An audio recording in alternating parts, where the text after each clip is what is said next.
Well, hello there. You seem to be at a destination that you can't quite understand. You seem to be at a place that is magical yet mysterious all at the same time. You seem to be at the Game Hump. Well, welcome everybody. Thank you for tuning in today. It is Wednesday. It is the hump day. It is the Game Hump. And here at the Game Huggers, we're here and we're going to do some fun chatting tonight. We've got three special guests along with myself this week. We've got Matt has returned again to chat with us. Say hi, Matt. Hello, Matt. And we've got Meng joining us this week. Hey, how's it going, Meng? It's going good. And we have new to the show is Tony. Hi, everybody. Tony is here, and he's got very, very interesting opinions on certain things that we were chatting about earlier on the old Facebook app. But I hope we can get into some of that tonight, and it should be interesting, exciting. So, just to kind of give everyone a brief overview, is there a way that you guys can maybe just one at a time take 2 seconds to kind of introduce yourself and talk about some games that you're currently playing, maybe some of the games that are your favorites, things like that? Sure. My name's Matt, and I've been currently trying to play Chrono Trigger on the DS. Good job, Matt. All right, I'll go next. So far for me right now, I'm currently playing the new Xenoblade Chronicles X game. So I've been having lots of fun with that. Nice. And I'm Tony. Right now I'm working on Final Fantasy X on the PS4 and also Yakuza 3 on the PS3. Awesome. Now, have you played through any of the other Yakuza games? All of them. Oh, for real? Yeah, so I picked up 4 last year kind of out of curiosity and found it was really good. It almost is like reminiscent of Shenmue, kind of the spiritual successor. I've heard that, actually. But what's interesting is it more plays out like a crime drama with 3D brawler combat. Ooh, that's really interesting to me. Yeah, so I checked that out, and then I played through the others. They've made a couple of spin-offs, one of which did come over here in the U.S. as Yakuza Dead Souls, which is a zombie killing game, Wow. of all things. Right? But 5 actually just came out on Tuesday, so I've just started with that. Oh, awesome. Very cool. So this week, we had some new, just kind of jump right into current events. We had some information that came out. Was it over the weekend, was it? Or was it, I can't even recall now. Yeah, over the weekend during PSX. That's right. Yeah, there was information about new games coming out, kind of like what's coming up over the horizons for the new game consoles, and what are some things that were things that were touched on, or key moments of the event that were really, really big in your mind?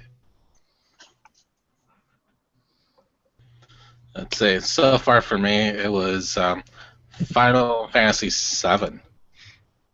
The remake? Yeah, it looks really awesome. I mean, all updated graphics and whatnot. But it wasn't until I heard some different news about it the day after. So, Well, yeah, I my opinion on it is maybe a little different than a lot of people. I know a lot of people are really excited, and to hear maybe more of the story, or to see some of the story being in HD, and a lot of the gameplay elements kind of updated to what people are playing these days is exciting, and it really does look very pretty. I mean, they're doing comparisons from the original to what they've done in the updated versions and things like that. However, finding out a few of those things that you were talking about, Meng, you were talking about some of the news that came out. It's going to be an episodic series. They're going to come out with episode 1 and episode 2, and who knows how long they're going to be. They could be 5 hours, they could be 15 hours. I know they're going to be trying to cram a lot into it so that they can release the entire thing in huge spots. Look at my cat. Hey, say hi, Fry. Hey, Fry. Hi, Fry. Hi, Fry. And so that and they've completely stripped out most of the gameplay element that makes a Final Fantasy game, at least in my opinion, a Final Fantasy game, and that is the role-playing aspect of turn-based battles. I think that, honestly, it makes me think of it as more a retelling or recreation, or I don't know. It's a reimagining. Reboot. A reboot, reimagination, or something, but it certainly is not an HD remake. Like, all I wanted was an updated graphics and maybe longer storyline, added scenarios. It's so, yeah. But I don't know. We did get that. It was said to be released on the PS3 and PS4, the PC version. Yeah, that's true. And that's kind of the weird part about all this, is it kind of all started back with that PS3 tech demo, where we kind of saw that opening cutscene with the PS3 tech, and it looked great. I think And they then- knew. That's probably it. But what's been kind of interesting is you look at, there's kind of two schools of thought with this, and especially later Final Fantasy games have really moved toward that action-style combat, almost like Kingdom Hearts. Yeah. It's true. It's true. Yeah. Final Fantasy 15 is very close to what Kingdom Hearts is, but it's a little different. Yeah, and I've actually been kind of reading into some of that. Apparently, 15 is on its own, or on the engine they've been using for like 13 and those games. Yes, it's their Luminosity engine. Well, 7 is on the Unreal Engine. And oddly enough, so is Kingdom Hearts 3. Yes. So I think some of it might have been they looked at the battle system for Kingdom Hearts and said, hey, we've got all this code here, we've got all this stuff, can we maybe reuse any of that and try to focus on expanding the world, expanding kind of those side stories? Because, I mean, the first thing you saw in that trailer was, hey, you're running around Midgar, and at least when I played 7 back in the day, now granted I played the old PC version, so I've missed like every cutscene in the game. Like, you spend no time in Midgar. You're pretty much in and out. So I'd be curious to see if that means you're going to get to really explore some of that, or even the side content with Yuffie and or Sid, because I always felt like there wasn't a lot for them there. But why aren't they considering this as like a reimagined, or give it some kind of a subtitle like Final Fantasy VII Plus? Something just. We were promised a remake, an HD remake. That's not what this is. It's an HD change up of everything. Like, I made jokes about like when people want remakes of games, when HD remakes or updated graphics versions of remakes, like I think of something like Super Mario All-Stars, where they made all the Super Mario games look 16-bit in Super Mario All-Stars games, like Mario 1, 2, and 3. What if they had just turned it into like a Contra game? What the hell? Contra games are really popular. Like, everyone would have been like, this isn't the same game anymore. You took a genre and changed it to something else. What if they said, hey, Mario 64, that was a great game. Let's do an HD remake. Well, but we're going to make it a first-person shooter because, those are popular too. Like, you're taking a game and you're changing the type of game that it is, and then yet still slapping the title on there, saying, oh, it's Final Fantasy VII. It's just a remake. Like, that's not what it is. Lunar Silver Star Story. Lunar Silver Star Story Complete. Like, these are games that were just the same damn game with updated everything to keep it current with everything that was going on. And that's what I was hoping for, and I feel like it's been stripped away, and that really, really kind of upsets me. Yeah, and I can see that. Like, to me, I've kind of thought about this from a different angle, and it's more like there's kind of a couple things. Like I said, I've been playing Final Fantasy X on the PS4, and kind of before the show, I was joking with Matt and Meng that due to a series of poor life choices, I've checked out 10 on every system it's released on. Yeah. And that one, it's a remaster, and they say it right on the package, which is same game, up-res graphics. I feel like Square kind of probably looked at this and said, if you want the original Final Fantasy experience, it's still there on PS4, PS3, and PC. You can get that today. And on PC, I was looking this afternoon, and you can download HD mods for that easy. I have heard about that. Yeah, But at the same a lot time, of that is really old, though. Yeah. Well, some of them, yeah, most of them are from a couple years back, but even Backward then, actually, if we you're sit gonna- on PC at And the that's same why- time. right.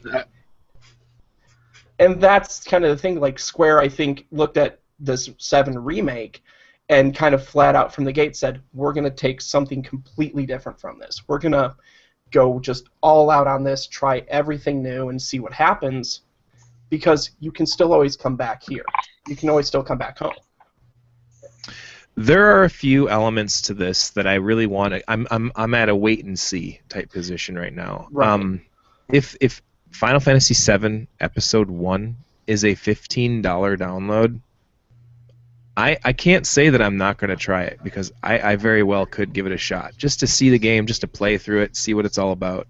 Then I can really judge it. But I've seen some people speculating online that the very first download is going to be $29 or $39 just for an episode, and by the end of it, you're going to wind up spending close to $100 for the entire game or more, and that really is not. That's not a good thing for me. That's what I would expect, actually. What I'm hoping, it's definitely a wait and see thing. I can't sit here and say it's going to suck, and then it winds up coming out and I'm like completely changing my mind, because who knows? I mean, maybe it'll be really neat and it's exactly what the Final Fantasy VII or what all the fans have been asking for, what the Final Fantasy series needs. You never know, and I'll stay optimistic in a certain respect that it's at least something new. A new concept, a new idea, and that's pretty awesome.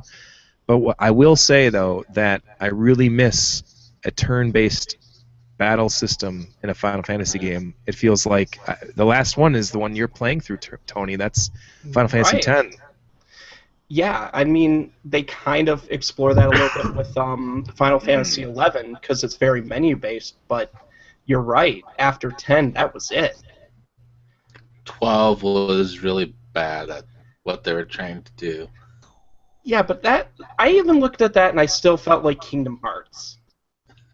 Maybe that's me, but I like the turn-based games, but I also feel like if you put a turn-based game like Final Fantasy VII Remake on the PS4, the first thing everybody's going to say is, hey, we've got all these pretty graphics, why am I still having a turn-based game? At least that's what I'd like to hope people wouldn't say.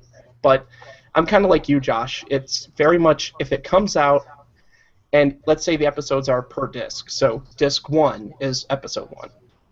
I think that'd be fine, but not the potential price it would be, though. Right. I mean, like that. Oh, okay. That could be anything, and I think that's the hard part, is they kind of slipped out that press release after the trailer, kind of going, here's all this great stuff, please ignore this part, please ignore this, please ignore this. Yeah. And I have to imagine some PR guy at Square is just sitting there like drinking heavily right now. The most heavy news about it is that it was an episodic game, which got everyone really worried about it, because if it is successful, that means it's just a new way Square is going to release their newer games. Because if they are, it's not going to be really good for us. Yes and no, because I mean, look at Life is Strange. That's a Square release as well, and that's been an episodic package, and I think the whole thing was $30, or now they're doing a limited edition box copy coming out soon for $40. Yeah. So it can be done. It's just the question is, what are they going to charge? And kind of like Josh's point, if there's a ton of content that we're getting in that episode and it's $15, $20, and it all kind of washes out to $60 if you buy the season pass, there you go. And if not, we all wait for a holiday sale when the whole entire thing is out. Yeah. I mean, if the game comes out and I can spend like 30 hours on it, then sure, I'll be happy to have it as an episodic game going on, because I would know that, yes, I will get my play's worth of it. But if it's more like, I'm going to get for 4 hours for about $30 for 4 hours for Final Fantasy, no, that's not going to fly.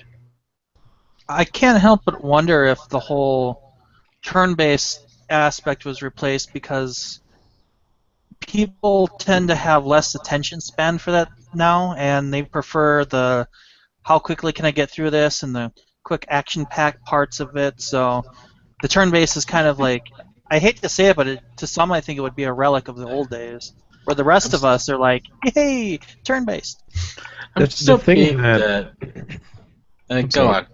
Okay, the thing that really is interesting about this is Square has a few different series right now that are very popular. Final Fantasy is big, Kingdom Hearts is big, and a few other ones that they've picked up. Like when they bought Eidos, they I think Square owns the Tomb Raider series, right?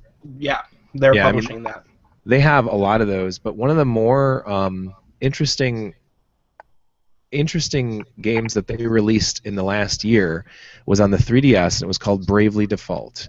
And it was actually the highest rated Square game that they've released in a long time, and it was also one of the best selling. And it is a straight up traditional turn-based RPG. And it was like, Square, this is what you guys did. This is what brought you to the table. This is what made you one of the biggest companies in Japan and the world and everywhere. And we were like in love with you because of role-playing games, because of this style of turn-based battles and role-playing. And I think they kind of woke up and said, well, holy crap, people really like these kinds of games. And the fact that they're able to re-release these old Final Fantasy games, I mean, like the originals 1 through 10 over and over again on random handhelds like the PSPs and the DSs and now the 3DSs, and they just keep like regurgitating them as the same types of games. I mean, turn-based battles are not going away. I think that they go through phases. A lot of times it's those quirky like Japanese anime style games that are big. Like one of the biggest announcements over the weekend was Ni no Kuni 2 for the PS4. That is going to blow the frickin' world open, man. The first one was amazing, and that is a traditional awesome classic RPG. And the most popular game in the universe, and I hate to admit this myself, but it's a 3DS game. It's Nintendo's like bread and butter on the handhelds, and that's a turn-based role-playing game, and it's called Pokemon. So like Square should not be afraid of the idea of turn-based role-playing games or turn-based battles. That should not be something they should be afraid of. They should be trying to like revolutionize the style, maybe speed it up, maybe change it, maybe make it more strategy so people are actually interested in the battles. There's lots of things you can do. I actually think of Chrono Trigger when you say that, because the options they had for Chrono Trigger, you can either be more strategy-wise or you can be more action-like. The faster you act, the better chance you have of surviving the battle. Right. And oddly enough, I've noticed that there's been a lot more of a paradigm shift to that turn-based stuff on handhelds. Like, I know for PS3 there are a ton of turn-based JRPGs, and I mean, I think of like Eternal Sonata, Fairy Fencer F, and I'm just trying to look through the Atelier series. There's a lot of turn-based games out there, but they're all kind of, under the radar. But Bravely Default was kind of a big deal because it was, hey, here's this turn-based RPG from Square, something we haven't seen in a while, something we want to see again, and it turned out really well. And in fact, we're actually getting Bravely Second sometime next year, if I recall. Yeah, that'll be awesome. So I kind of feel like turn-based has gone to the handhelds just because it's so easy to kind of flip open your 3DS, play a couple fights, slam it shut, and you're on your way. That's true. Yeah. Versus, like, I've even noticed, I hate to say it, I have also a PlayStation Vita. I've been lately remoting into my PS4 so I can sit down, play Final Fantasy X at my desk, doing other things, just because I'm running battles, because, I'm just sitting there going, hey, Titus, go hit this guy. Hey, Oren, go hit this guy. So, I mean, I don't think they're shying away, because maybe you might know. I think they're working on or the new Star Ocean 5 is being worked on. Has that always been turn-based? Ooh, that's one of Meng's favorite series. Especially how it ends, yeah. Yes, it's yeah.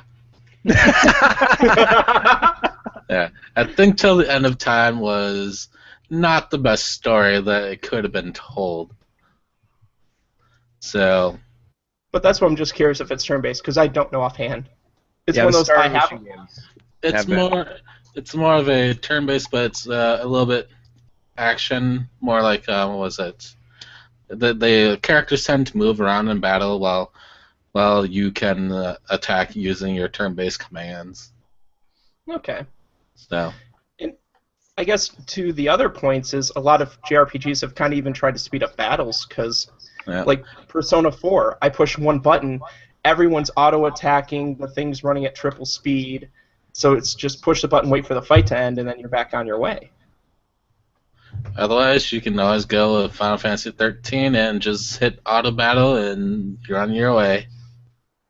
That's what we need. We need a Lunar remastered.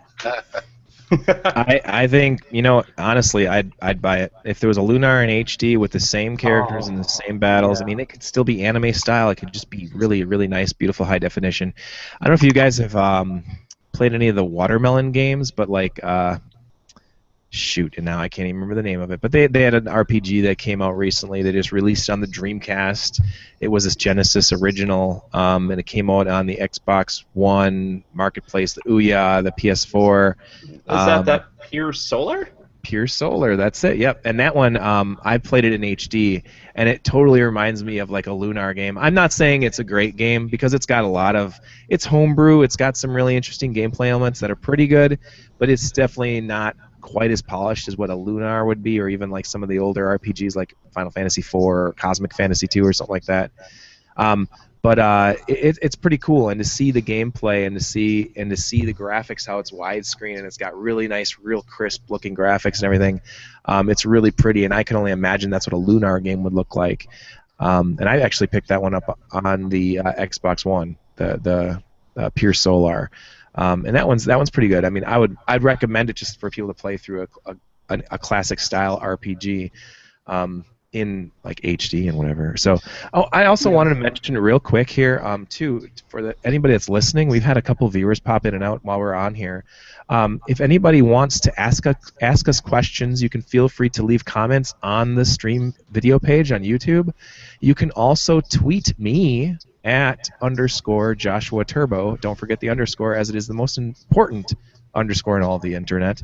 And you can just tweet me any questions you want us to talk about, because my good friend Corey was just on here, and he mentioned that we should have mentioned on here how to contact us. So I thought that was a good thing to mention on our contact list. And he also said he would like to see another game like Golvius that was on the Sega Master System. It was more of a, I think it was more of a traditional old school, like sort of like Bard's Tale type RPG, where it was like first person view. You had a little map and you got into real big, nice, huge, long, epic battles. You had like 8 characters in your party, and it was real in depth like that. And I agree. I would love to see games like that too. I think those Western style developed RPGs have kind of transformed from wizardries and might and magic into things like the Elder Scrolls series or like the new Fallout series. I think those have like evolved into that now. So you're still getting that style of RPG, except for you're not in control of giant parties of like different people, and you're not necessarily reading miles of text. You're watching like hours worth of cutscenes. But yeah, so I wanted to mention that real quick. Nah. I like my parties in RPGs. If I'm by myself in an RPG, I'm like, there's no way I can really play like this. I mean, yes, I can talk to NPCs, but I'd rather have it be where I can talk to like the party and what their thoughts are around me. Yeah, I liked the Ultima games on the NES and the Super NES and computer, obviously. But like when you were in Ultima, if there was always those games where you're lost, or you haven't played it for a few months and you're walking around and you completely forget what you were even doing.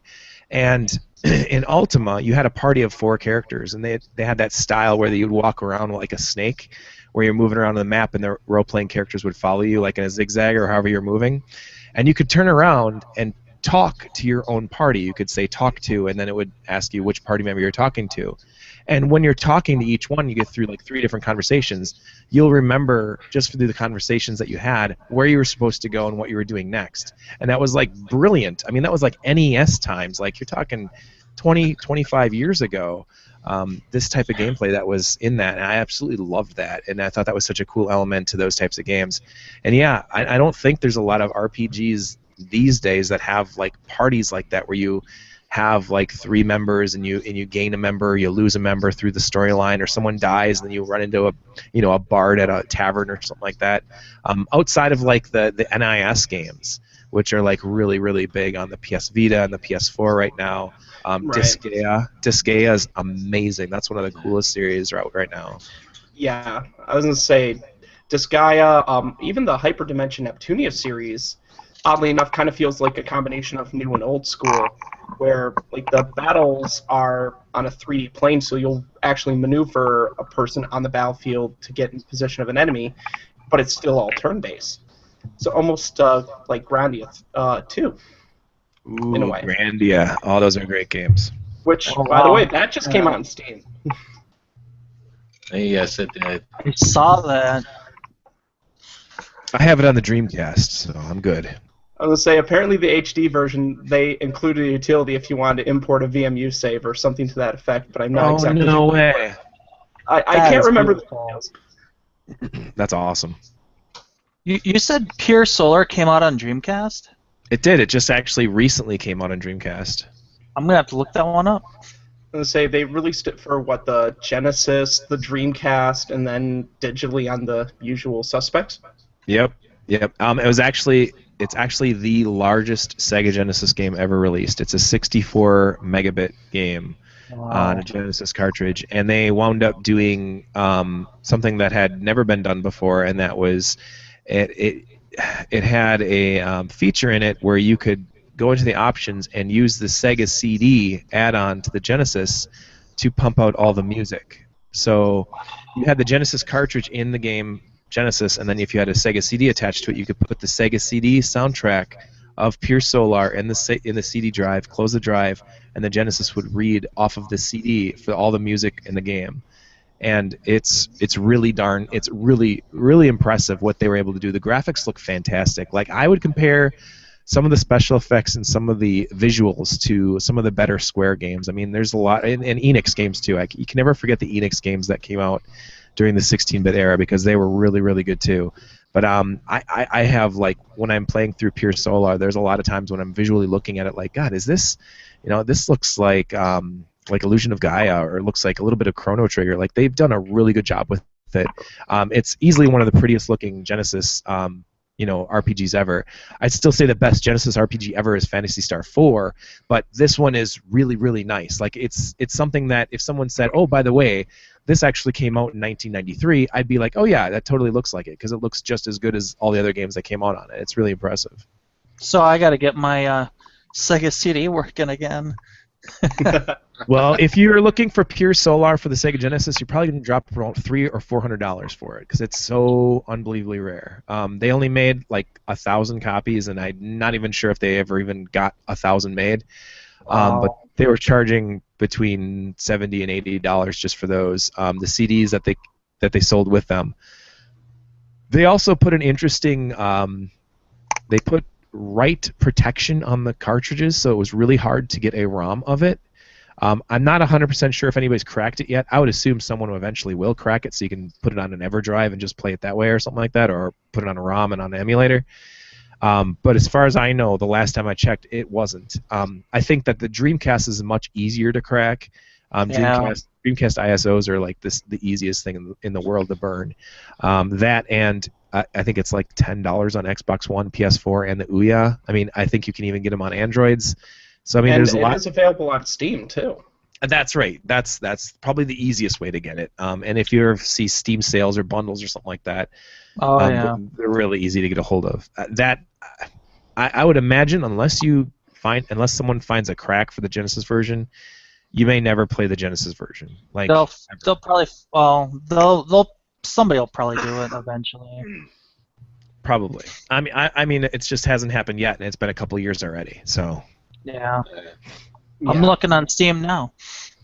Yeah, and I did like one thing that was cool with the Steam version is kind of like Halo Anniversary did, where if you push a button, you can switch it between the 16-bit mode and the HD mode. Yep. So, that's on all the new versions too. I think that's on the Dreamcast one and the Xbox, PS4, and Ouya version. You can never forget the Ouya. I won't let anybody forget it. So. Very few people will admit that out loud. Oh, I love the Ouya. There's so many good games that came out in 2015. I was like recently thinking about like putting together a top 10, my favorite top 10 games of 2015, and I think 3 or 4 are on the Ouya for me. It's amazing. Like I thought there was so many great games that came out this year that I still play. My kids and I, we have so much fun with. Like Indie Carts is really fun, and one of my favorites. I love classic adventure, point-and-click adventure games. And the best one I played this whole year is Read Only Memories. Read Only Memories is yes. out of this world. It's so good. I know it's on other things now, but it initially debuted on the Ouya. So I'm calling it an Ouya game. It was so good. Yeah. It's just so brilliant. I think I've seen that on Steam. I picked it up off of Steam and played it, and I'm right there with you. But Awesome. I decided because it's a spiritual successor to Snatcher, I had to check that out first. Oh my God, yes. So, first and foremost, for anyone who's thinking I'll go pick that up for my Sega CD, it's about $400. I've checked. Snatcher is very expensive. If you want a much more easier to get a hold of version, go for the TurboGrafx CD version. Unfortunately, it is in Japanese. You just need to learn some hiragana, and you're ready to go. So, Yeah. play through that. Otherwise, we recommend watching the movie Blade Runner. Yes, you could also That watch the too. movie Blade Runner, which is they must have based it on Snatcher because it's so similar. Either Yeah. that or Kojima was notorious about basing characters in his games off of other stuff. Like, Yeah. I will say this: go play Metal Gear Solid, then go watch Escape from LA or Escape from New York. Yeah, I 'cause- think yeah, Snatcher did come after the movie came out, so Yeah, I know But- it did. I know it did. But Read Only Memories was great for that because it both was kind of a throwback to the past, but like Pure Solar, here's old school feel, but we're doing everything in a new school way, and that's to me kind of what I want to see more games do. Not so much the, hey, y'all remember this old game from back when? Well, we made a game like it. Yeah. I would just be tempted to go, okay, you made a game like Hickle Cubicle. I have that for Nintendo. I'm good. Right. I think they're kind of trying to cash in on that market of kids who maybe had a parent or maybe just saw an article in a magazine that said, hey, this old game is worth whatever or is really cool and it's not out anymore, and it's like, well, we're going to re-release it. We're going to put out a special edition. We're going to put out a game that's similar to it or something like that, and that's what they cash in on, is those people that don't think they can get a hold of the original types of games like that anymore. And that's cool. I mean, that's fine. It's whatever people want to play. If they want to play a Worms knockoff, or if they want to play, a Super Mario knockoff, whatever, that's fine. I got the originals. They're not targeting me as their audience. They're targeting kids, teenagers, whatever, that are, they got expendable money that they can just spend on whatever. But yeah, I am totally in understanding of that. Yeah, Read Only Memories is really fun. They did a great job on it. Yeah, I'll agree with that. Like, that's one, like you said, if I have to put together a top 10 list of Game of the Year, which... Ugh, I know, that's that's gonna be on like, there. I hate doing that, but yeah. Well, as long as I don't have to order it, we're good, but... do they have to be games that came out that year, or can they be games you played that year? I think they have to be games that came out this year, and I know that sucks. I know that sucks because I'm behind too. I get all sorts of stuff. I just recently got maybe two weeks ago Vice Project Doom on the NES, which I've never owned previously in any of my former lives as a gamer or whatever. And I just got into it, and it is so freaking awesome. Like, it's totally stunted all of my gaming on other things other than like PSO, but like, yeah, oh wow, that would be in my top 10 because it's super fun. Not to mention, I just got a Famicom this year, so I'm like discovering all these like really awesome Famicom only games or Japanese games that we never got in the US. Like that, I would consider those too. But I'm thinking, if you're thinking of like best games of the year, you should think of games that actually came out this year on those, Well, on the half new of systems. mine are going to be Nintendo games that came out this year. So, Well, that's fine. Yeah, I mean, Mario Maker's great, so I'm not going to knock it in the slightest. Ooh, yeah. Oh. no. I Yeah. want a Wii U because of that game. So did I, and then there's one person who makes levels. I don't know if I want to drop their name and give them any more publicity than they've already got, because they're a monster, but there's one of the guys from the site Giant Bomb has been making levels to purposely mess with another guy who writes articles for Kotaku. Like, explicitly trying to just mess with this guy, and some of the stuff I've seen people do with that game has just been magnificent and awful at the same time. Oh yeah. A lot of them are using like exploits that they learned from the original physics of the original games, and try and see if they can get that to work with it. Well, and a lot of them have. I'm gonna say basically like Kaizo Mario World back in the day, and that type of feeling. Well, at least now we know that none of these are tool assisted. Yeah. That's true. That's true. They're very creative and sometimes sadistic, but they're not tool assisted. True. And worst case, Matt, like I always love doing like my 10 games that I played that year that I liked. So it can be, hey, I picked up a copy of, Chrono Trigger this year. That's in my top 10 of games I played this year because I finally got it off the JRPGs I should have played by now list. Yep. Right? I'm still working on it. Otherwise, I'm also having fun playing Splatoon as well. That game. Didn't that actually win like Shooter of the Year or something? It did, yeah, through the Game Awards. At the Game Awards, it won the multiplayer award. I think it also did win Best Shooter. Maybe it was all multiplayer or shooter. I can't remember. It was one of them. I just remember listening to a podcast on All Gamers Radio, and they were ripping that to shreds. They were so furious. They were like, "I understand it doesn't always have to be Call of Duty, but this is a kids game, and this doesn't have any. It doesn't have any gameplay elements that all could. And how do you make it as the multiplayer game of the year or the multiplayer first-person shooter of the year, and it doesn't even have voice chat? This is garbage. I'm so mad." Yeah. And I'm like, oh my god, you guys are so Duty. Yeah, you guys are so set in your ways, and you're so freaking stubborn and hung up on these damn games that are the same bullshit every year or year after year that you've completely lost the fact that it is an amazing multiplayer game, and you do shoot things, and it is the best of the best this year. Well, and that's kind of the ironic part about all this. I hate to bring this all back to the start, but here we go. It's that, everyone's so used to a shooter being caught. Just here's Call of Duty, here's Battlefield, here's Battlefront, here's Battleborn, Battlesock, whatever else they got. And ooh, I love Battlesock. That's one of my favorites.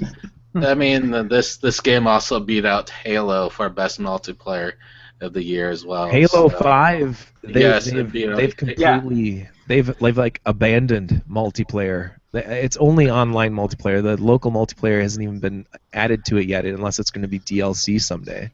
I don't think they were adding it because of technical limits, because it was going to chop into the resolution and frame rate. I thought I read something like that. Yeah, wow. I believe it. But that was the thing about Splatoon. It was, hey, we're going to make this game. We're going to just do it our way. And that's what made it fun, is it was just out of the blue, unique, and so different from anything else. Yeah. I'd like to think of it as they took the concept of a first-person shooter and finally made a good game of it. It's basically GoldenEye on paintball mode. Yes. That's the worst part. Like, I played Splatoon, and I usually don't get out of matches and go, I wish they weren't so short. Like, I know they're only 2 minutes, but it's like, give me a 10-minute just giant field and let's see what happens. But it's like, I would play a 10-minute match of Splatoon, and I don't know what that says about me. So, Meng, before we jump into our next topic, which is going to be comic book movies in the next year, Meng was playing through, and he just got this recently, this game. It's one of the biggest Wii U games that we've been waiting for a long time, and that was Xenoblade Chronicles X? Is that what it's called? Yeah, that's what it's called. Tell us a little bit about that one. Now, what you've experienced it for about a week now, right? Only for a couple days. Okay. What is that game? How does it play? What is it like? Since I haven't played the first Xenoblade game, I went into this like from the start, very fresh. So the battle system was kind of a little bit hard to get used to. It wasn't until I found out that they start attacking on their own, and you mostly choose the arts that they're going to perform next. But then the hardest part for me was to try and figure out I can't initiate battle with these monsters that have done nothing but roaming this world. But otherwise, I've been playing through it. I've been just having a whole lot of fun just transversing the world and having almost no loading screens for it. And it's been like really, really fast, especially with the loading. I was Now, like really surprised by it. now question, because I know they released a bunch of like data packs that they said if you buy the disc version, you should download this because it'll load Yes. faster. Did you do that? Yes, which I do have. Yeah, they do load really fast. Only takes about 5 seconds or so to load everything. So, I mean, I never truly felt the only time that was really long was the initial install. Took about 2 hours, I think, 2 3 hours for me. Wow. So after that, the game plays flawlessly. It even like loads faster than most of my PS2 games. That's really awesome. In humongous giant environments. Oh yeah, no loading screens whatsoever. It's like the entire world was just loaded into the game for you to just walk around and try and visit. I spent like about 2 hours trying to swim across continents. That is awesome. I saw someone put up a video. It was like a 4-hour long video on YouTube about 2 or 3 weeks before the game was released this week, and they were trying to get it to break or sort of like get the rendering to catch up or something like that. And so they were just running in a straight motion, like trying to get it so that it would load, like find this time when it would actually slow down to load, and they couldn't get it to happen in 4 hours. Like No. they said that you play through Fallout 4, you play through Skyrim, these types of games run into a problem when you're trying to get into a certain spot and it's like now loading the next area. Grand Theft Auto types of games like that where they have a load screen to get into the next area. And this game, the Xenosaga, doesn't have that. No, It's, it that does whole, not do that. No, that's and amazing. I've played a little bit of Xenoblade Chronicles for the Wii, and that was that same way where pretty much other than if you fast traveled, it was just everything's there, nothing popped in. So I stepped out for 1 second just to grab something real quick to show off. But is it a turn-based role-playing game? Is it a strategy? Or is it an action RPG? Like, is it hack and slash? What does it play like?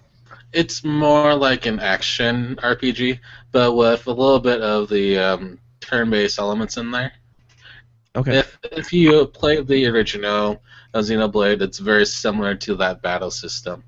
It's where your character would start to attack by themselves at cooldown rates, but then you can tell them when to use their special arts that they're supposed to use. Otherwise, they will just do like their normal slashes, or because they have dual weapons, they can do like slashing for like 1 or 2 seconds, or else they'll just start shooting their air guns. But then they wait and they will keep doing that until you tell them to do their special arts. Okay. Now this game's called Xenoblade. Yes. Is it any relation to Xenogears or Xenosaga? It's kind of. Like, I mean, the storylines. Is there anything that connects those games together? No, I don't think so. Oh, No. The only thing that you could say that could match would be the mechs, because that's what they had for a long time. right. 'Cause- I was saying, most of what I've seen, they call it a spiritual successor. I know that a lot of the same developers had left Square and worked on, they had joined Nintendo and started working on these RPGs, the one for the Wii, the one for the 3DS, and now the Wii U. And I know that there were some of the same people that worked on the original Xenogears on the PS1. So I didn't know if maybe they had thrown it in there, if it was coming. Because Xenosaga was sort of like trying to be a new side story or a sequel or a spin-off or something like that. Well, I don't know the specifics to this, because when Xenogears came out, after that, but then when Xenosaga came out, it was moved from, to a different company. I think it was Namco who now owns that, who did own the Xeno franchise after Square did it. Yep. Right? But then now Monolith Soft is probably the main people who worked on the on the Xeno games, probably they're the ones who are making this game. Since it's very similar to the other games as well, especially with the mechs that they have. Okay. That's exciting. I can't wait to see it. I know that you've been doing some streaming on Twitch, right, Mang? Yes, a little bit. And your URL for that is twitch.com/. It's MLEENEG. Mlineg. As much as people like to call it like that. I have to say, I've been trying to watch his stream, but my internet's not the greatest. So I've been able to listen to it, and the music kind of gets a bit repetitive. Oh, well, how about that, Mang? He says your music is repetitive. Just the game music. I don't know what Meng listens to, but his game music is repetitive. All right, so before we jump into the next topic, unless anybody has anything more to touch on, any questions, any concerns, any ideas, any thoughts? Just one that I think Phantasy Star Online should be considered a game of the year because it's still a great game. Also, do not talk to me about Star Ocean till the end of time. Yeah, I've learned my lesson.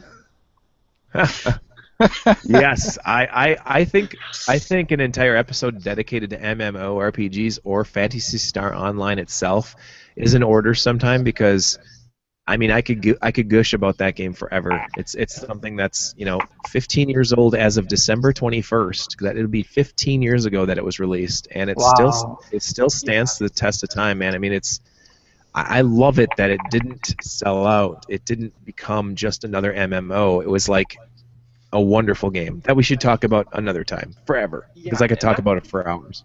As I've had it playing in my background right here. Oh, is that what that is? I could not tell. Yeah, it's from the GameCube. It's a beautiful thing. Yeah, because I admit I've never played Phantasy Star Online, and that was one of those great games I missed. And I've wanted to go back and play it because I recently got to check out Phantasy Star Online 2, and just playing that, I kind of wanted to see what online was like. Yeah. So that's awesome. I just was reading something about it just recently. When we all got back into it again, we found some private servers that are still hosting the original game, and the guys that developed it were told, we need to take advantage of this internet thing because the internet's going to be the future of gaming. And so Sega, their Sonic Team group, started developing an action RPG that was just, whatever, and they called it, I think it was like Team Adventure or something like that. And the game is focused on 2 to 4 player teams. Like, you put together a party and you go out and you adventure, and then you come back. It's still based on like the MMO rules where you're building your own character up and you're lots of leveling up and lots of grinding and things like that. But it's really focused on team. And when PSO originally came out, the developers at Sega had never seen. I mean, there was never a console MMORPG or a multi-massive online role-playing game or any kind of action game online or anything when PSO first came out.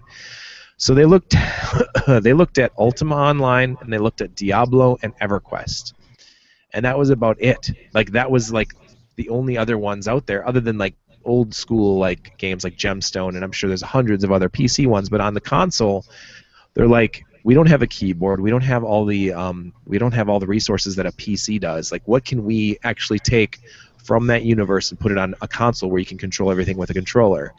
And they tried to base it on some of the ideas from Diablo and some of them from Ultima Online. But what they wound up doing was just kind of a team effort style. So it's not like you're just a dude in the middle of nowhere and you're like, well, I'll go level up. Well, I'll go do quests. Well, I guess I'll go do this. I'll go join this or whatever. It's like very seriously into, you need to find people and you need to rely on each other to get through this game, because it's not just you versus everyone. It's you, everyone together, trying to save like humanity or save this mankind. It's beautiful, because there aren't games that have come out since it that have been very similar to it at all, and there haven't been any games that came out that were similar to it before it. So it's like it's it's what it was, and it's still that way. And there isn't anything that's come out that's been very similar. The most similar type of game that's come out ever since PSO was out was Destiny. Destiny borrowed a ton of ideas from Phantasy Star Online. They transformed it into a first-person shooter, team-style RPG or whatever. But PSO is PSO, and there's been nothing like it. Yeah. And even because that was one of the things I looked at, because PSO 2, of course, is not out in America. Because Sega, for There's some an English reason, patch though. Yeah, and that's actually how I've been playing it. But it's made me interested in checking out the old one. But I know the Dreamcast servers, I believe, are out, and so are the GameCube. So I might have to look at the PC, because that sounds like a great game. Or even I've heard some kind of Analogs versus Monster Hunter, kind of the same idea of form the party. Yep. You're not going to be able to do this on your own. Oh, Tony, if you want to play PSO on a PC, you could definitely play with us, because we're looking for people.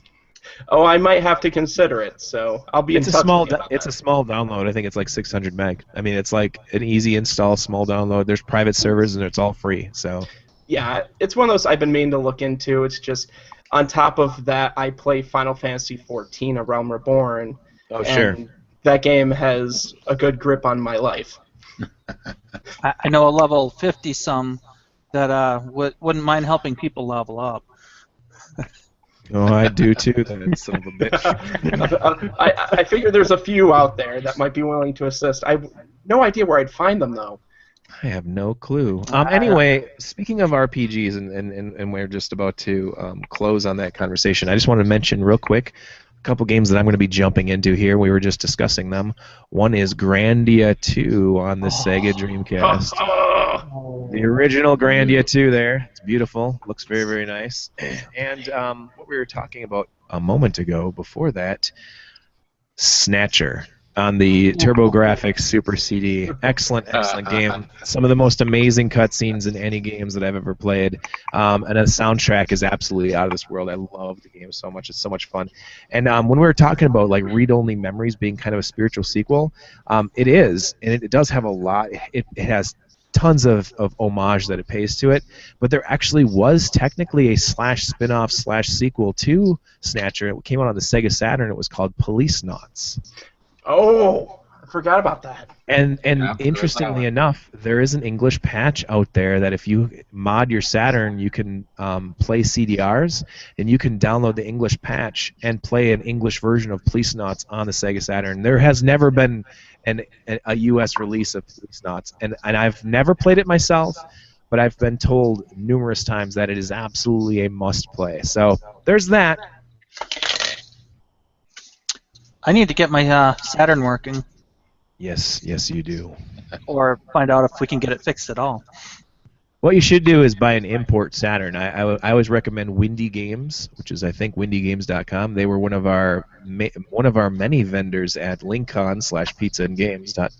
2015. 2015? Yeah, 2015. Yeah. Windy Games in Chicago. He sold me a Sega Saturn, a Japanese Sega Saturn, for $25. I don't know if he still has them on sale for that much, but it's a great deal. I believe So the how same much guy did he pay you to say that? Oh, he doesn't pay me. I don't get paid by any sponsor. No, he's Ever. got the greatest sponsorship ever. He pays them money for stuff and then keeps repping them. That's what I do. I believe I bought a Famicom from that guy earlier this year too. In fact, from Lincoln, it's the fifth annual convention of it. It is. So, It was pizzaandgames.com. Yeah. How did that happen? That's amazing. Yeah, we have all got Famicoms now. It's awesome. It's exciting. Yeah. So does this mean I have to be the last holdout here in the room? Yes. Oh, everyone will have to get one eventually. Oh, don't worry. I just recently got a Super Nintendo. So Oh, the things we'll show you. Watch out. That Super Mario World is just an amazing game. It is awesome. It's awesome. It's very, very good. It's one of the best games I've ever played, honestly. I can still say that to this day. So, okay. Comic books. Next year, from what I understand, there are 8 comic book movies coming out. 8. I know there's 6 confirmed that have actual release dates, and 8 that are being either hinted at or confirmed but don't have dates yet. The two that I think are possibilities, or I shouldn't say possibilities, it's the two that don't have release dates yet but just say like fall. One of them is Fox's Gambit and Marvel's Doctor Strange, which I believe they wanted to come out in 2017, but it's like they filmed it and it's finished or something. I don't know the exact news about it, but those are two movies that were supposed to come out next year. That if they get pushed to 2017, I wouldn't be shocked. But 8 movies, 8 comic book movies next year. What are your guys' thoughts on all that? That's impressive. Is it too much? Is it overboard? I felt like they kind of lacked this year on comic book movies. Oh, I'd agree. It was definitely a down year this year. Like, I'm with Matt, where, like, I feel like they've been doing a lot of setup for kind of the big drop of everything that's coming out in the next year. Especially Marvel. Right. Yeah. For me, I am just hoping that DC will get this movie out and well to establish their own DC cinematic universe. But I am with you, Meng. I am excited about that too. There's a lot of interesting news coming out of that. I mean, they have to. Otherwise, if it flops, you're never going to see any one of their movies again. You're just going to see reboots of Superman and Batman. That's it. But at I'm the tired same of those. time, DC has been doing a great job with things like Arrow and The Flash, where they've had a lot of good TV series. And, Yes, a lot of good TV series I've been watching. So, But there's and been and speaking I'll of admit DC. that- The ahead. DC Sorry, I'm sorry. No, go for it. DC's had good TV, but not very good movies. They definitely have it, but I might be the only person that looks at the new Batman Superman movie and just doesn't care for it. Like, for some reason, it is not gripping me, and I don't know if it's just a combination of I didn't like Man of Steel, like, at all. I can understand that. Or kind of the problem I've had where, like, I just got through, the 3 Batman movies, the newest Batman trilogy, and it's kind of like, I think we're good for a little while. Let's put this in the cooler because we don't need to keep putting Batman in everything. That's true. Batman's going to be in 2 movies next year. Yeah.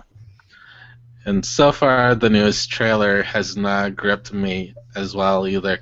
They're saying how cool this movie is supposed to be.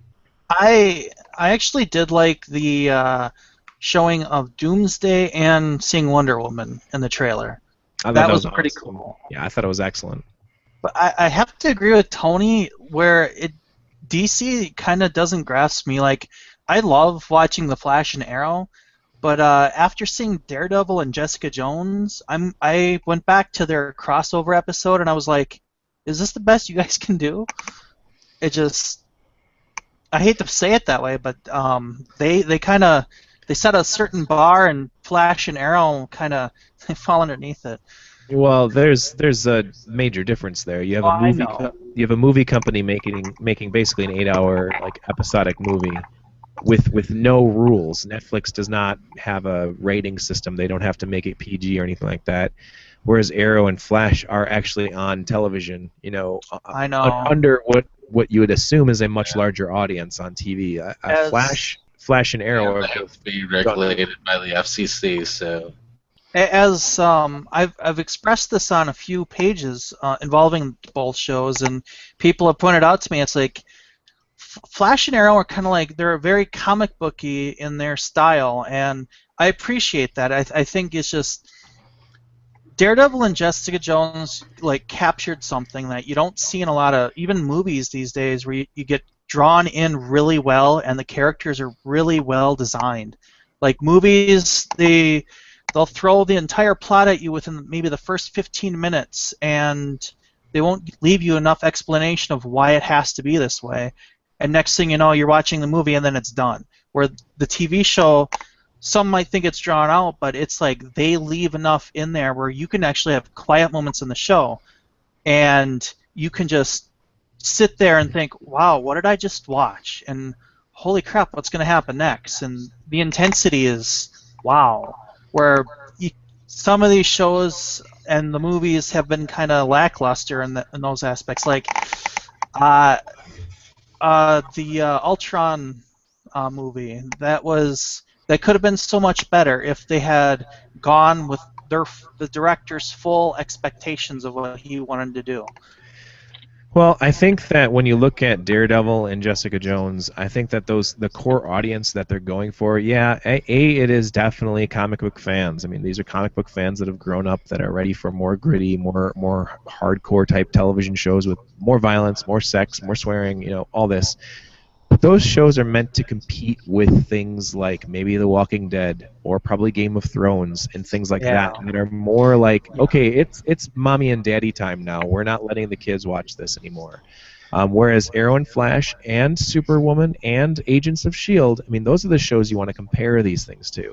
Those, I mean, and when you look at those types of shows that are on national television, on prime time, where families can be watching it, I would say that DC is excelling, and especially in like the Flash, Arrow, and Superwoman or Supergirl. Sorry, Supergirl took a while to kind of get its steam together, but now it's an excellent show. And for the fall of 2016, they're talking about a triple way like major crossover storyline. That they're hinting at the possibility that the Supergirl, Arrow, and Flash characters are all like currently living in the same universe that the movies are in. I mean, that gives me like a lot of hope that they're not going to try to cast Arrow and Flash for the movies. They're just going to use the TV stars, which they can totally do, which would be amazing. I heard they already had actors picked out. Also, they're coming out with Legends of Tomorrow, which is also a new one for them. So it's kind of like a child of the two series. I mean, don't get me wrong, I do enjoy them. It's just during the Thanksgiving week, I binge watched Jessica Jones and was like, had to rewatch Daredevil, and then by the time I got to the Flash Arrow crossover episode, I was just kind of like back to a kid's show after watching an adult show, and it just kind of floored me at how different it was. That's true. I can totally understand that. Well, I also think it helps with what Marvel's been doing with the comic book movies in that it's not just the Avengers. It's not just, hey, here's another episode of the Adventures of Captain America. I mean, last year we got Guardians of the Galaxy, which, out of all the Marvel movies, that's been my favorite because, first and foremost, I went in knowing nothing other than who Rocket Raccoon was, and found it was fun because they kind of said, we're just going to do our own thing with it. And kind of coming up with the Marvel stuff, you've got Captain Marvel, who hasn't been in really anything but the cartoon movies, I believe. I know my comic book friends after this are going to be like ready to choke. I mean, Guardians of the Galaxy, I don't think it was supposed to be part of their cinematic universe, but since it did so well, they're going to include that as well. The Infinity Stones were involved. It was already planned to be a part of it. Yeah, Marvel's actually come out and said, no, we were trying to set that up so, this is now Phase 2 we're getting into, so it's all going to start to come together, and then Phase 3, we finish everything off. Well, even Daredevil and Jessica Jones have done major, well, Daredevil did it subtly, but they've both done nods to the movie, like The Incident of New York, and, there's scenes where you see a reporter, and he's looking at an article he had done, and he had framed it, and it's about the giant thing that I believe the Hulk smashed the head in of, and it's just sitting in the destroyed building it's on, and that's where Daredevil kind of picks up. It's like, hey, you destroyed some of Hell's Kitchen, and here's the real life aftermath of what happened. And you got Daredevil or Matt Murdock trying to defend the people, and you got Wilson Fisk trying to do his own version of saving the city. So yeah, they have definitely included everything, even if we might actually see these characters in the movies eventually. I'd love to see DC do something like that. I'd love to see them actually use the current Green Arrow and the current Flash in their cinematic universe, because that would be beautiful. Now, and at the same time, DC's starting to do some of the weird offshooty things like Suicide Squad. Yeah. So, hey, let's have a movie with the Joker where we don't have Batman. Yeah. No. a serious question, you guys. Do you think Ryan Reynolds is going to come back as Green Lantern? No. Well, I know that they're shooting to film a Green Lantern movie in Yes. 2020, and Ryan Reynolds has said that he would play the character that he played, Hal Jordan again, I believe, and I think that if DC wanted to go in a different direction, it'd be kind of cool to have a passing of the torch 5-minute intro scene, or maybe even just in a trailer with Ryan Reynolds. Here's the thing that's kind of crazy, and this is just where I want to go with this from now on, and just go through the 8 movies that are coming next year. We can ignore TV for now, all the great television shows and things like that. But what I'm considering to be potentially a very funny movie for sure. I'm sure it's going to be hilarious, but probably the worst of all the comic book movies, and probably the one that's going to flop the hardest. And that's going to be February 12th, 2016. Deadpool. I think Ryan Reynolds, while he is a very funny and very witty guy, he's ran his course. It's like if they were trying to push Jim Carrey 10 years ago. Like, I don't know. I hope it's going to be good, and I have somewhat low expectations, so it could be really a surprising movie. I think that this is going to be the one that's going to make everybody go, "Oh shit, this is not what I was hoping for." And see, I'm kind of on the complete opposite fence of that, because I actually just got done reading the newest Deadpool comic series, and I'm sitting here going, they're cracking jokes, they're not taking it seriously. I mean, even with a lot of the trailers, just that breaking the fourth wall, cracking jokes about Green Lantern, the one trailer where he beats up, I forget the guy's name, but Slater from Saved by the Bell. We all know that. Yep. Mario Lopez. Thank you. But I'm willing to go as long as they make that movie funny, because I saw Wolverine Origins. I saw that Deadpool and about walked away from the movie. It took a lot of restraint because that bothered me so much. I'm not familiar enough with the comics, but I didn't have a problem with it. But yeah, I guess that wasn't the greatest interpretation of Deadpool, but everything I've seen from the trailers, and I think they picked the perfect actor to play Deadpool. I have expectations of it. I don't know if I'm expecting it to be a great action movie in the same sense as the Avenger movies, and I mean like inclusive with like Thor and Captain America and all them. I mean like. No, Matt. The studio that brought you the most recent Fantastic Four movie will do their best to entertain you with Deadpool. I have not seen that movie yet. And I think that's kind of why I'm willing to give this movie a shot, is Deadpool's being pretty open about, we know what we're dealing with here. We know we've blown this before. Well, I am just hoping for it to be funny, with blood and mayhem. As long as it can give me that, it'll be a great Deadpool movie.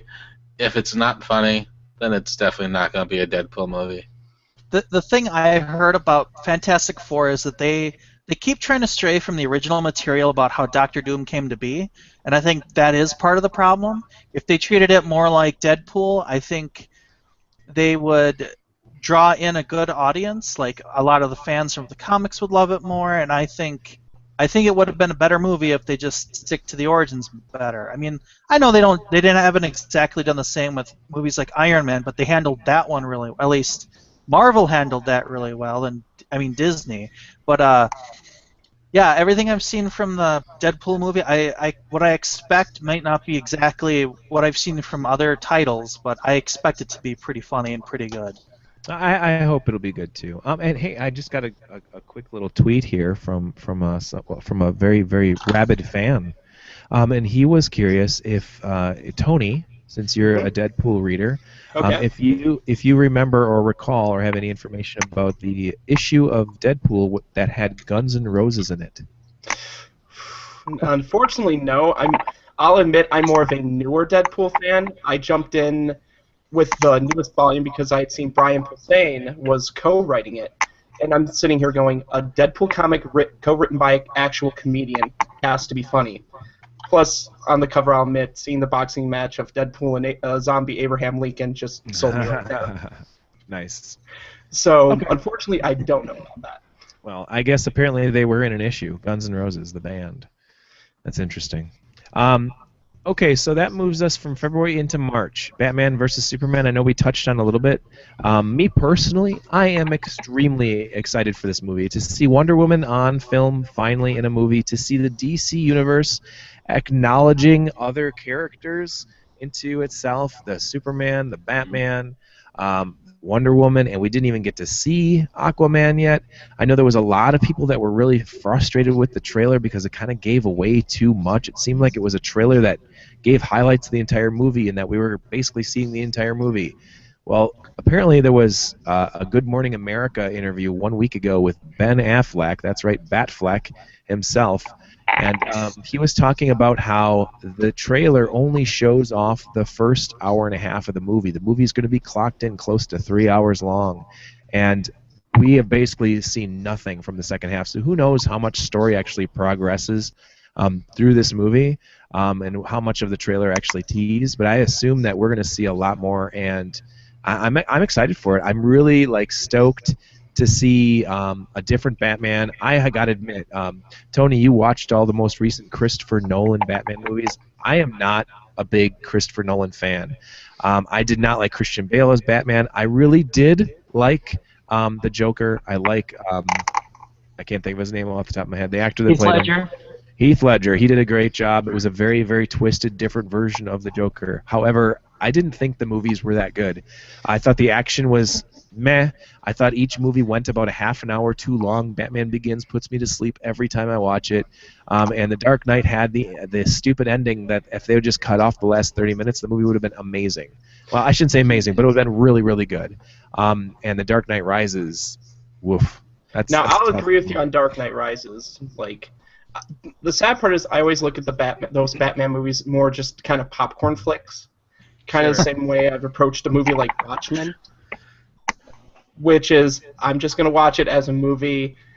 If we want to break down the source material at that point, I mean, I'm going to be that guy for a minute, but it's Ra's al Ghul, not Ra's al Ghul. Rawr. I actually have to agree with Josh. I'm not a big fan of this new trilogy, and honestly, The Dark Knight, we could spend an entire hour talking about this, but I think it was a Joker movie, and Christian Bale was wearing his Batman pajamas throughout the whole thing.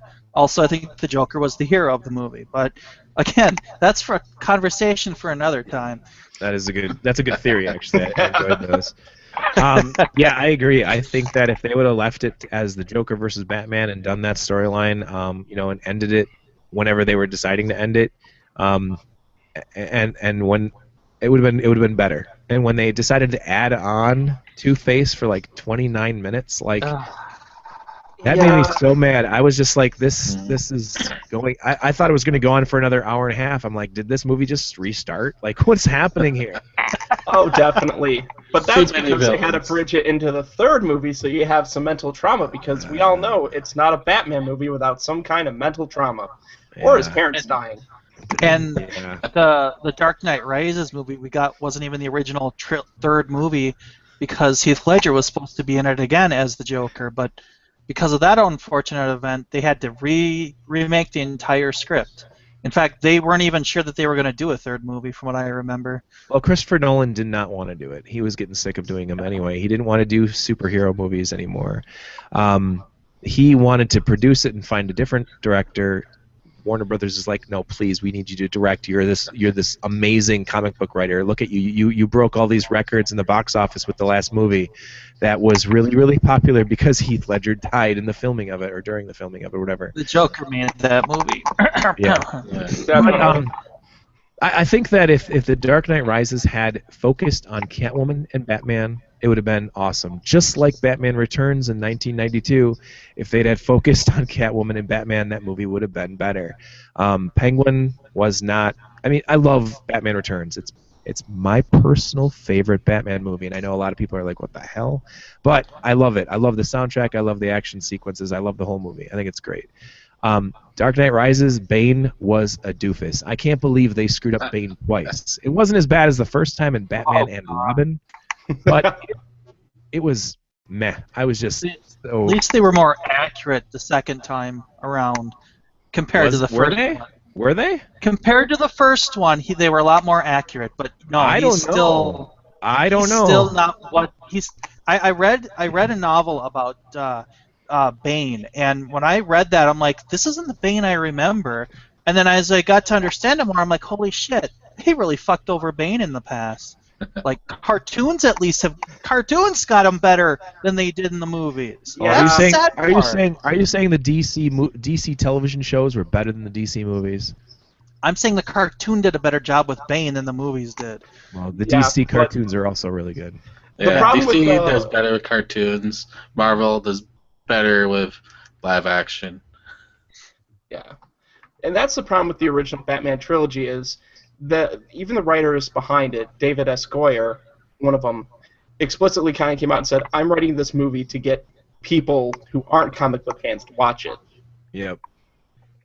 So, All right, so here's something that is also coming in a month that starts with the letter M, and that is Captain America: Civil War. And we saw a trailer for that as well. Did that trailer give away too much? I don't think so. No, I don't think so. I Why think not? the internet gave away a lot, but Why did the trailer not give away too much? they didn't really talk. They showed Bucky getting released or being saved by Captain America. They showed Iron Man saying, "Hey, this Bucky guy's bad," and Captain America saying, "Fuck you, Bucky's my friend." And then they're both kicking the crap out of Iron Man. Isn't that almost the whole movie? Isn't that pretty much how it starts? And then that starts this Civil War. Like, why did they have to show that to us? well, you got to set it up. I mean, otherwise, what's going to happen? You're going to have Iron Man and Captain America fighting because Iron Man cracked a joke about his pajamas? Well, they can maybe know that it's because of Bucky or because of Bucky's this criminal and they need to bring him in and Iron Man wants to do something and Captain America says no, we're going to do it this way. But did they really have to show as much as they showed? Like, I don't know. Honestly, I think based on the source material, I haven't read it, but I know enough about it to know that they're trying to go for this whole Iron Man believes that all these people with powers should reveal who they are, that way they can track them down better. Where Captain America, and you've seen this ever since his first movie, he's like, there's a certain level of privacy that's being violated, and where do we draw the line? And he's very much in the defense of people's privacy, and Iron Man is kind of like, well, I'm out there, I am Iron Man, it's not a big deal for me. So I think what we saw in the trailer was just a sample of the bigger war that's about to come. Like I don't know the whole Civil War story, but it looks like they're just doing a tad bit of what the overall fight's gonna be. Plus, we got to see how it leads into the Infinity War series or 2 movies. Yeah, that's true. That's true. Maybe I can see that. I just wanted to mention too, while we're in the middle of this conversation, the Teenage Mutant Ninja Turtles 2 trailer just dropped. I heard. I've actually just been looking at that. And I'm like, no. The biggest mistake I made in 2014, I didn't go watch Guardians of the Galaxy a third time. I went to see Ninja Turtles once. That was the biggest mistake I made that year. All right, So the only thing that stands out in my head. also in the month of May, on May 27th, is X-Men Apocalypse. Yay! It's directed by Bryan Singer. I loved the last 2 X-Men movies. I think that Fox has done an amazing job with kind of bringing this back. And I'm really excited for this one. Apocalypse, outside of the Batman Superman movie, this is the second most excited movie I am for seeing this coming year. I'm really, really excited to see this one. As am I. Like, I'll admit, I like X-Men, and I don't know anything about Apocalypse, so I know it makes me the greatest fan in the world. But I'm intrigued by it because I like how they handled Days of Future Past. First Class was good to me, but I really liked what they did with Days of Future Past. Yeah, Days of Future Past is amazing. The First Class movie, it surprised me. Like I was expecting it to be just, it was supposed to be like a prequel or something or weird, and then I saw it and I was like, the guys that they got to be young Magneto and young Professor Xavier were perfect. Like they are such good actors, and then that was like part of the movie that you didn't even realize. I was expecting it to be lower budget, kind of lower key, kind of like Batman Begins was, after like the big Batman movies of like the 90s. And First Class like surprised me. It was like, oh, this is way better than I thought it was going to be. And then the Days of Future Past blew my mind. I really liked that movie a lot. I thought it was excellent. I thought whoever they got to play young Wolverine, it's like the guy has been that role before because he was really good. Wow, Matt. Yeah. Okay, so then June and July, there are no comic book movies. And that hits us into August with DC's Suicide Squad. This is a comic book that has been known as Task Force X. It's a team of imprisoned supervillains who perform high-risk missions for the U.S. government in exchange for commuted sentences. This one's going to star Will Smith as Deadshot, Tom Hardy as Rick Flag, Margot Robbie as Harley Quinn, Jared Leto as Joker, Jai Courtney as Boomerang, and Cara Delevingne as Enchantress. I don't have any real expectations for this. I'm really stoked. Like, I think it's going to be really good. Yeah, this is another one where that DC dark and gritty is going to play into it, because Suicide Squad is kind of... Imagine the A-Team if it was literally a bunch of awful people. I've had friends explain this to me, so I've got to make sure I get it right. One thing we were talking about DC including their TV shows with their movies. They've already introduced the Suicide Squad kind of on Arrow, and I don't think anybody's like on Arrow has actually been introduced already. Maybe Deadshot actually, yeah, and I think they killed him off. But yeah, Really. And looking at this graphic on, I have comicbook.com open talking about these movies.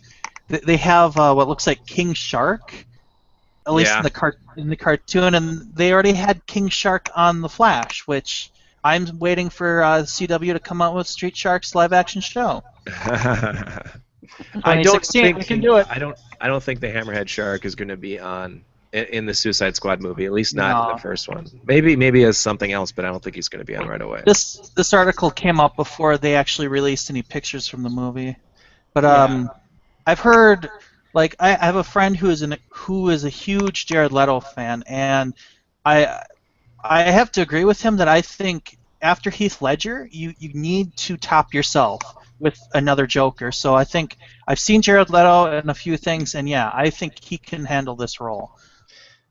And at the very least, he needs to carve out a niche with his Joker that isn't just, hey, look, here's my best Heath Ledger impression.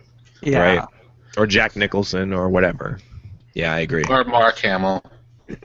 Oh, yes. The real Joker, Mark Hamill. Speaking of that, him as the trickster is like watching the Joker with less insanity. Yeah, which I like that they did that as a nod. It's kind of I love that. There's a passing of the torch moment, and I wish more like comic book stuff did that. Well, so did they get the guy that plays Trickster on The Flash? Is that what you're talking about? Yeah. So, yeah. Oh, Mark Hamill was. Mark Hamill plays. Go on.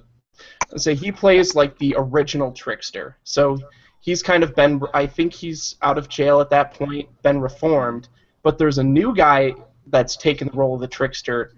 So you basically have the old version going against, or helping the Flash against the new one. If I recall this right, Matt. So the episode they had him in, it was a huge nod to the '90s series. So is the fact that Barry's father in this one is actually the original actor.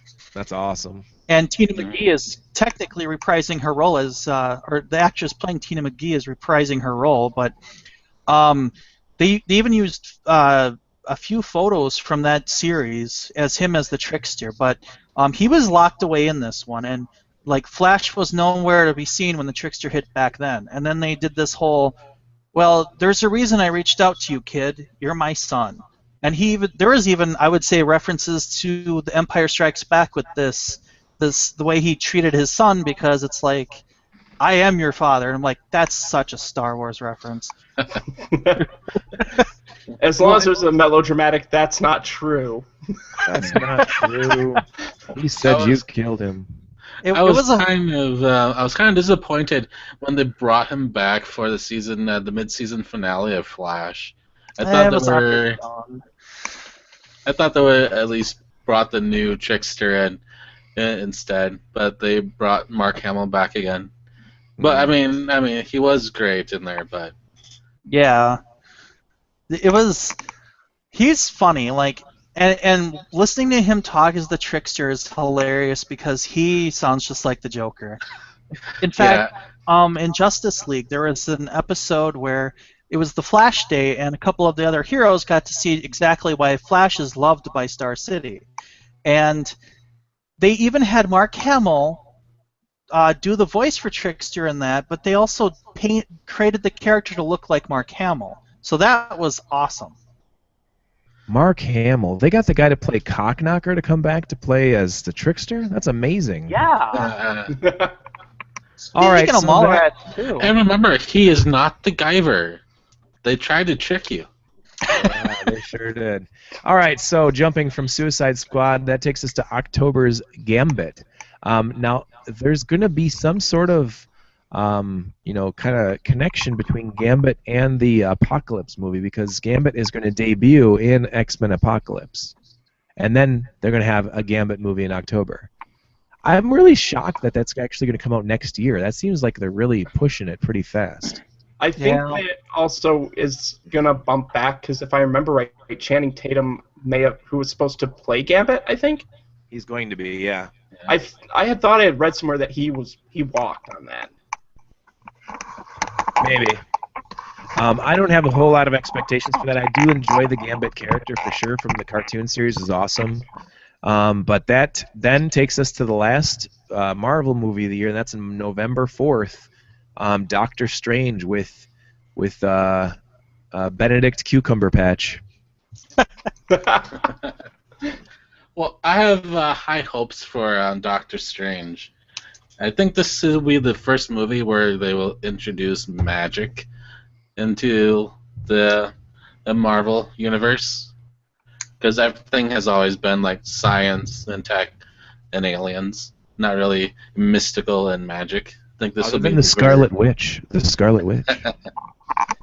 But even then, they kind of wrote it off as mutant or inhuman. That's true, yeah. Mutant or human. I'm hoping this will be the first thing that it'll be like introducing actual magic and rituals that they will have to do.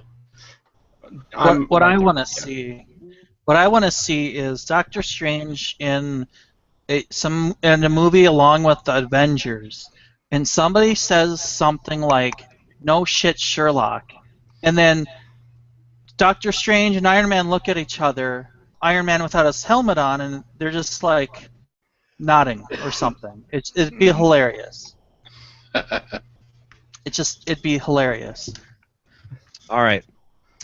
The last movie of the year that is going to be a comic book movie comes out the week after Doctor Strange, and that is the Sony's Sinister Six movie.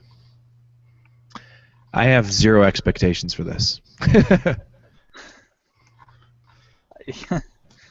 Yeah, after the whole debacle with Garfield and the whole Spider-Man movie, I'm wondering how this is going to turn out. It can't be any worse than Fantastic Four. I guess. I don't know.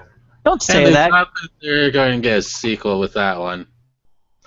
Don't say that, because we got Ninja Turtles in 2014. Yeah, but I we know were how going to get Ninja Transformer Turtles. fans feel. That's very true. And we as a group here, guys, we've gone over a little bit on the time today, but I do want to thank everyone so much for being a part of the show. If there's any parting comments that anyone's got, comic books, video games, anything you can think of, absolutely share them now, because we're about to sign off. But anybody that's got anything left to say, go for it. Well, I'm glad to see that finally, after so many years, we're going to get a Spider-Man movie in 2017. We're actually getting that Spider-Man movie in 2016. Really? Yeah, it's called Captain America: Civil War. Oh, that's right. Spider-Man featuring that. Yeah, it's the only reason why Sony can still keep their movie, can still keep the Spider-Man and rights to it. They should let that go and let Marvel do it because, well, Oh, no. Disney do it. They're holding on to it because it's the only thing that makes money. Pretty Yeah, I much. know. But on the plus side, all I know is that there are three things that will always stay constant. One, you cannot have a Batman movie without his parents dying in the first part of it. Two, you cannot have a Spider-Man movie without Uncle Ben dying in the first part of it. And three, you can't have a DC movie without Batman in it. 4, you can't have a Spider-Man movie series end within 20 years of the next one. 5, you can't do the Marvel Spider-Man without Tobey Maguire. And 6, hey, let's just wheel back out Sam Raimi. And 7, is anyone looking forward to the Ghostbusters movie? That's from Corey. Yes. Ghostbusters. When is that coming out? I think that's supposed to be next year. It might be next year. But This what's is with the all-female cast, right? Yep, the all-female cast. Chris Hemsworth is the Annie in that movie. So I'm actually really intrigued by it because they actually have cameos from almost the entire cast of the original movie, except for Rick Moranis, I believe, is the only one who turned it down, just for personal reasons. And Egon, because he passed away. Of course. No, he's coming back as a ghost. I could honestly. Oh, I get it. Too soon? No, not soon. Not anything, Matt. At least a good tribute. We'll try to salvage this one a little. But no, I'm actually really excited for it just because I want to see a unique take. And I'm lukewarm on Ghostbusters 2, I'll admit it.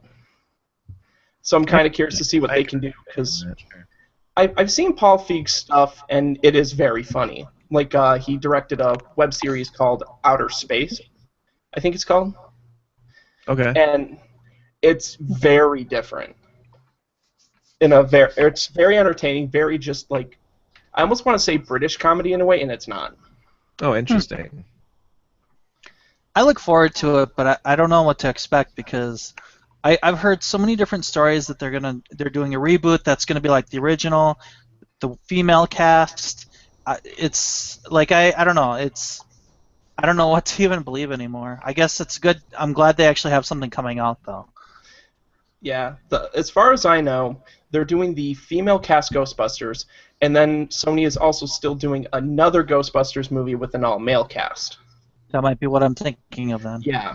So shortly after the news came out of the all-female, they said, "Oh no, don't worry, we're gonna still do a guy one. Please, don't get mad." Twitter. I don't see the problem with doing all-female cast or at least all-female Ghostbusters. It doesn't matter if it's male or female. It just matters if it's a good story. I mean, I don't care what actors are playing what characters, as long as it's a good story and a fun movie. That's all it has to be. So, I don't know, jumping around trying to figure out what sex the characters are going to be. I do not care. It just Does the ghost have to be white? They do have a green one, you know. Does he have to be green? They do have that. Anyway, thank you everybody for listening. Thank you for following us on the Facebooks or on the Google Hangouts, or if you're listening on Podomatic.com. The Gamehuggers Game Hump podcast was recently ranked at number 78 in all video game themed podcasts on Podomatic.com. So I'm kind of patting ourselves on the back a little bit with that one, but it's really exciting news. We have a lot of downloads and a lot of bandwidth being used up. People are actually finally starting to listen to our show, so that's kind of cool. We have an audience. Yay! Thank you for listening, everybody. It's not just me anymore. Oh, it's still just you. It's just you on several different computers downloading it over and over again. But it's exciting. It's good news for everybody. So the more we grow, the more that we'll get our word out there. Whatever words we have that are completely non-important. But thank you everybody for listening. However you are listening.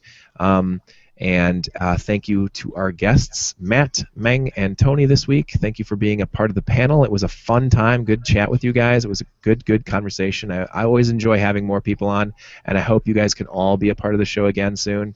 And thanks to everyone listening to the Game Hump. Thank you much, and we hope to hear from you guys again next week. Take it easy.